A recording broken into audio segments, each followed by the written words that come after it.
Good morning. Good morning to everyone in the room and everyone online. And welcome to this press conference. We have with us His Excellency Ambassador Jörg Lauber, who is President of the Human Rights Council. And he is in New York this week. He has been in New York all this week for various meetings. So without further ado, let's hear from Ambassador Lauber, and then we can take some questions. Thank you very much, and good morning. Thank you for taking the time for being here or following us online. It is really a pleasure to have this opportunity to meet you. It's the first time that I'm here in New York as President of the Human Rights Council. It's been a while. It feels like it's been a while already since I took this function, but it's not that long. It's just a little less than 4 months. So I still like to say how much I'm honored to serve in this role, and also proud to be the first Swiss national to do so, particularly as you probably know, Switzerland played a very active role in the design and creation of the Council almost 20 years ago. I said it's only been 4 months, and yet it has already been a very rich year. The Human Rights Council held a universal periodic review session in January and February, during which it examined 14 states. On 7 February, the Council held a special session on the situation of human rights in the east of the Democratic Republic of the Congo. And on 4 April, the Council completed its main session of this year. It was the 58th regular session of the Council. Before turning to the outcomes of the 58th regular session, allow me to highlight one of my main priorities as President of 2025, and this is to further enhance the Council's central role and its expertise within the global human rights architecture, and of course to promote the role of human rights. As such, human rights are an integral, but also, we have to say, the underserved pillar within the United Nations. I also came to New York to remind everybody again that human rights are a crucial element to achieving outcomes on peace and security and on development, and the Council is a space for dialogue on human rights, and as such has never been more important considering the current geopolitical context. I'd like to use this opportunity to quote the former Secretary General Kofi Annan, who said that there is no peace without development, no development without peace, and neither peace nor development without human rights. These wise words serve as a daily inspiration throughout my mandate as President of the Human Rights Council. So this is why the work of the Human Rights Council is not just about Geneva, but also about decisions taken by states at the national and regional level, as well as in key decision-making bodies here in New York. And this is what I reinforced and underlined this week in my consultations with many UN bodies, heads of agencies, states, and civil society. As I mentioned earlier this month, the Human Rights Council held its 58th regular session. Among key highlights of its outcomes, I might mention the very high level of participation in the initial days, the so-called high-level segment.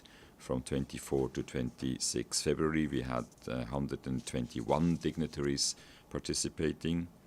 I also can say that we had overall very constructive exchanges in the Council, despite the changing and challenging political environment and the looming liquidity crisis, which has already become worse since we finished the session. The Council adopted 32 resolutions, and I'm happy to say a great many of those by consensus. These decisions reflect the international community's collective will to address some of the most urgent and complex human rights challenges facing the world today. Among the outcomes, the Council extended 16 thematic and country-specific mandates. It adopted the UPR reports of 13 states, and it appointed 3 members of the expert mechanism on the rights of indigenous peoples.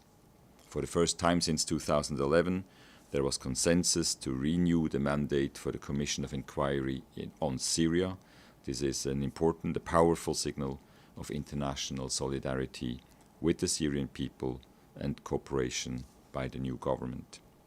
The Council also passed resolutions relating to mandates on Belarus, the DPRK, the Islamic Republic of Iran, Myanmar, Nicaragua, the occupied Palestinian territory, South Sudan and Ukraine.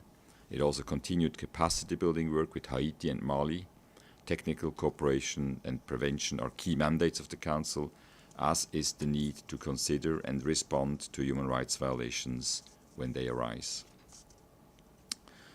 The Council remains a body willing to consider new and emerging thematic issues, playing a key role in norm building. A major step during the session was taken on the human rights of older people with the establishment of what we call an open-ended intergovernmental working group to draft a legally binding international instrument to ensure the protection and full enjoyment of their human rights. This follows, by the way, a conclusion of the Intergovernmental Working Group on Aging here in New York, so there is cooperation between New York and Geneva that works really well. There were also resolutions adopted on cultural rights, the right to food, freedom of religion or belief, the right to a clean, healthy and sustainable environment, and on neurotechnology. The Council also took action to support human rights defenders in the digital age, promote women's participation in diplomacy, assess the human rights impact of anti-personnel mines, and the repatriation of illicit funds. So with that, I'd like to thank you for your interest in the work of the Human Rights Council.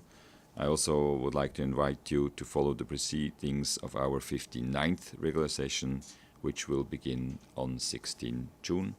Thank you very much. I look forward to receiving and trying to answer your questions. Thank you very much, Ambassador. Please go ahead. Yes, it's Razi Kanikligil, Envoy Magazine.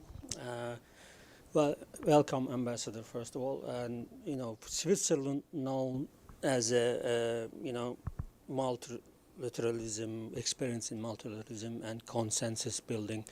Now you come into this council, and council has politicized, and there's a big polarization in the council. And what is Switzerland's experience, or your experience, can bring to address these issues, especially the increasing polarization in the human rights issues in the world now? Thank you very much for this question, because one ambition of mine is, and I explained this when I took over as a president, was to regain diplomatic space, exactly addressing that. We have tension in all the multilateral bodies. They're all intergovernmental. They're a reflection of the political situation around the world.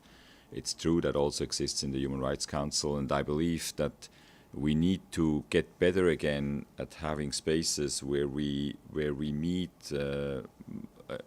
besides the scripted declarations we make in formal settings, in formal rooms. We need to get better again to listen to each other, to understand really what are the concerns of our colleagues of the other delegations, why do they take such and such position, to allow also time to explain those positions, and then based on this kind of discussion to find common ground. I feel among colleagues in Geneva that I'm not the only one who has this desire, that there is a real appetite to do that. We started various kinds of formats doing that.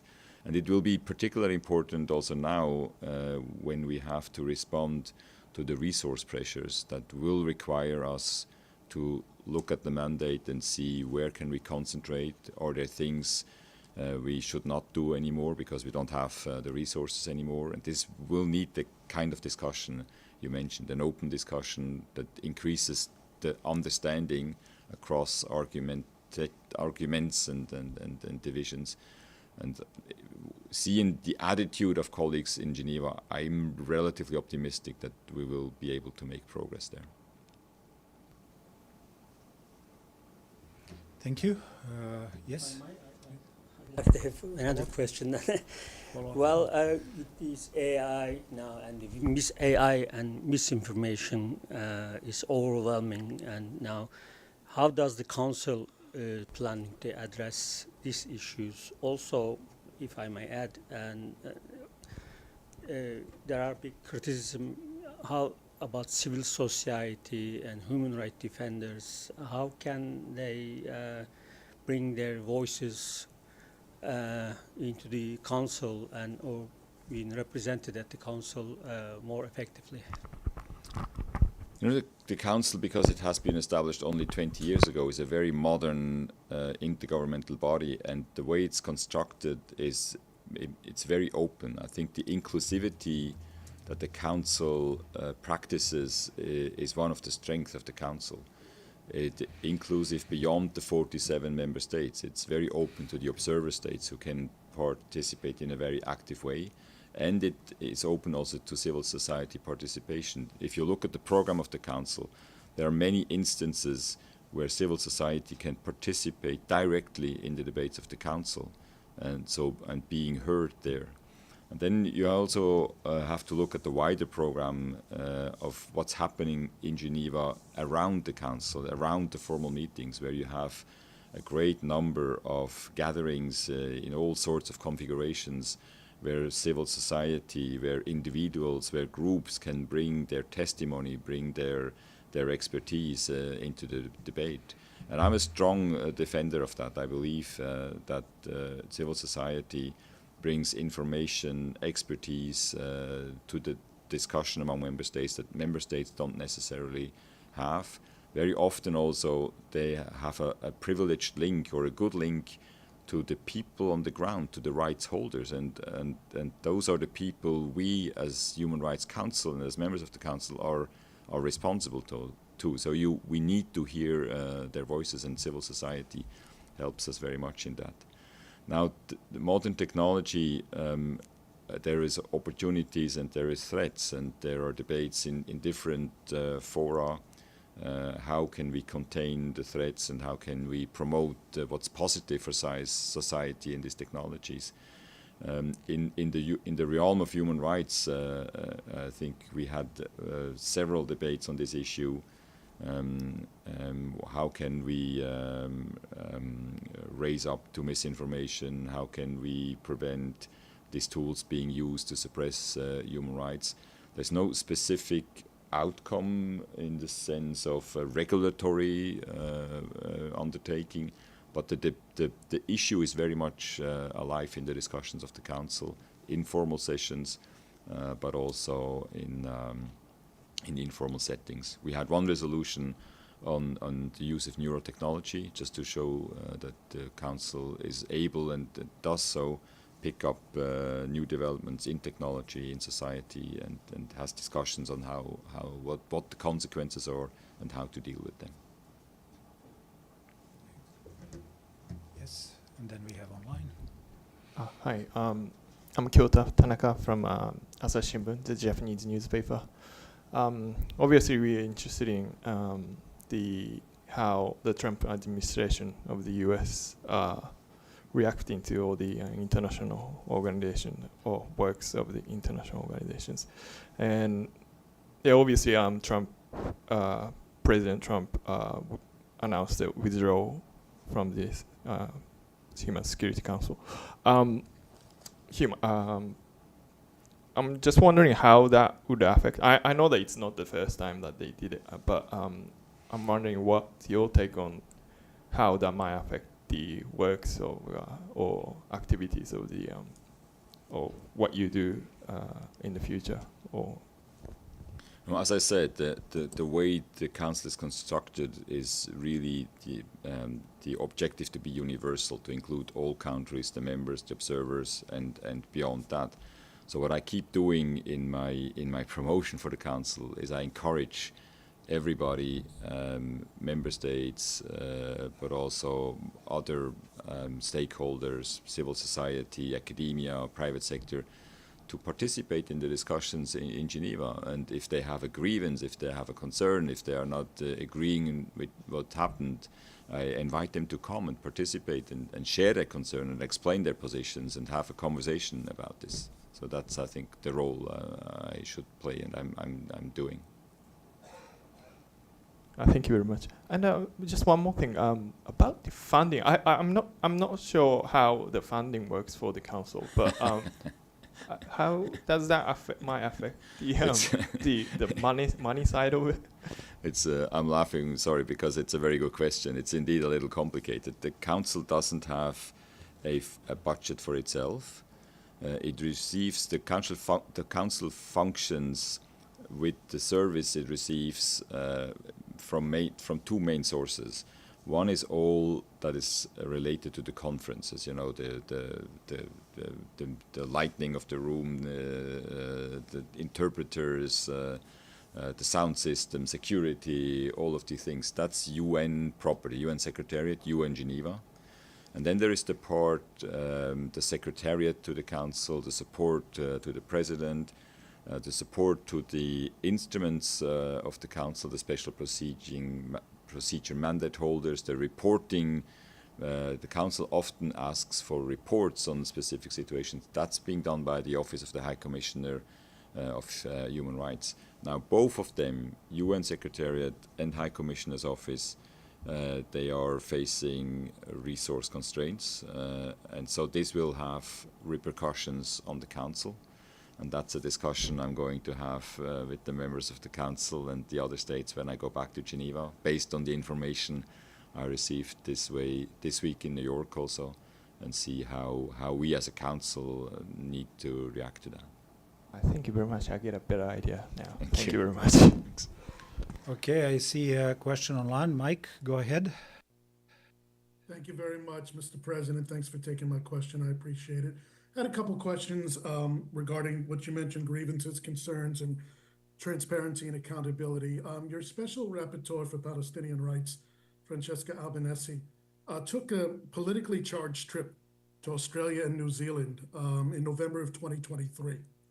And there were some questions about the funding of that trip, because some groups aligned with Hamas had claimed that they had sponsored or organized portions of that trip. We had inquired for months about that and finally got a statement in July of last year from the Human Rights Office saying they were aware of those allegations, but they said, and I'm going to quote here so I don't misquote them, with respect to the Australia trip by the Special Rapporteur, her travel was funded by the United Nations. So that's a direct quote, pretty cut and dry. It turns out the Coordination Committee for Special Procedures released a report a few weeks ago contradicting that and saying that there was indeed external funding for that trip, though they refused to reveal where that external funding came from. I asked specifically about the contradiction between those two things and was told by the Special Procedures Media Office that funding to Australia is somehow different than funding for internal travel within Australia and New Zealand, which is, sorry, it's dishonesty, and it's not even clever dishonesty. So I'm asking you, A, would you for the release of a full accounting of the funding for that trip so we can actually see who funded it and put the controversy to an end, possibly? And secondly, would you encourage your media offices to be more forthright with the media when they come with these kinds of questions?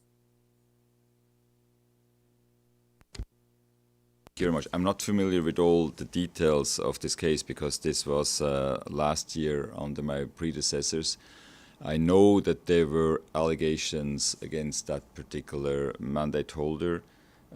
I know the coordination committee looked at those because I received then the response from the coordination committee in just a few weeks back in March. For me, what was important for me is that the coordination committee did not come to the conclusion that there was an issue with Mrs. Albanese's compliance with the code of conduct. They have a code of conduct, the mandate holders they have to comply to. Then there are rules within the United Nations Secretariat about how travel is being financed, what can be accepted. I've been familiarized with them on my trip to New York as well. I don't know the details about that, I have to say. But again, for me, the fact that the coordination committee did not come to the conclusion there was a violation or a persistent non-respect of the code of conduct. For me, as president of the council, that was where it ended. But I'll look into that with the secretariat, and I'm welcoming the exchange with the media anytime. So I hope we're not being perceived as not being forthcoming in our exchanges with the media. Some of these procedures have to be confidential, but let me look into it and we can come back to you.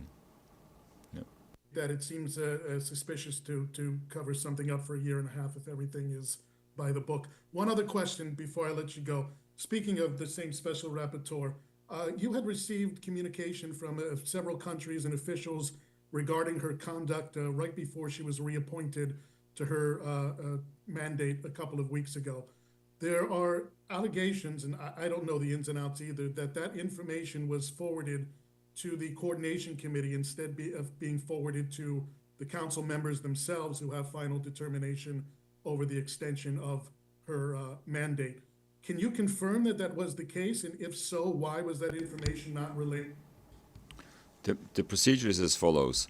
If there are allegations, they go to the coordination committee. The coordination committee looks into it, and if the coordination committee again concludes that there is persistent non-compliance with the code of conduct, there will be a communication through the president to the council to see whether the council wants to take any measures upon this conclusion.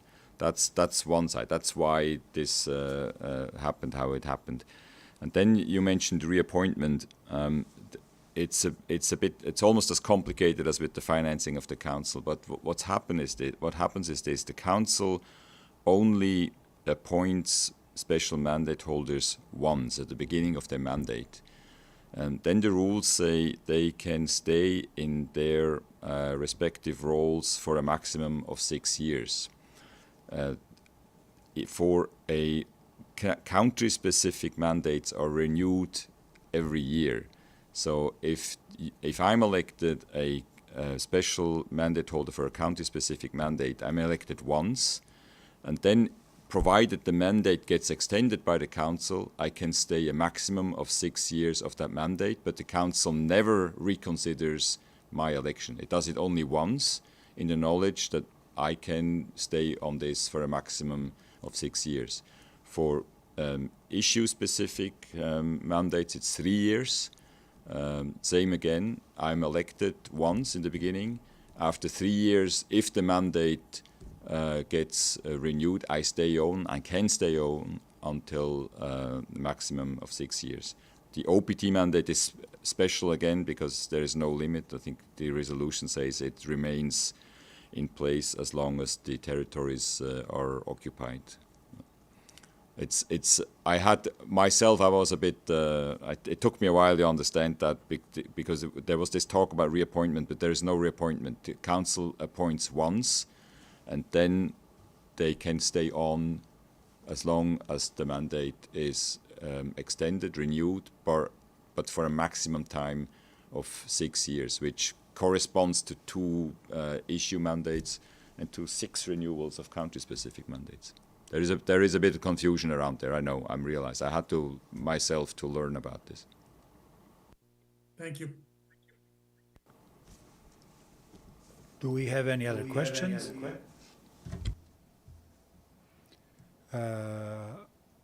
I don't see any in the room. I don't see any online.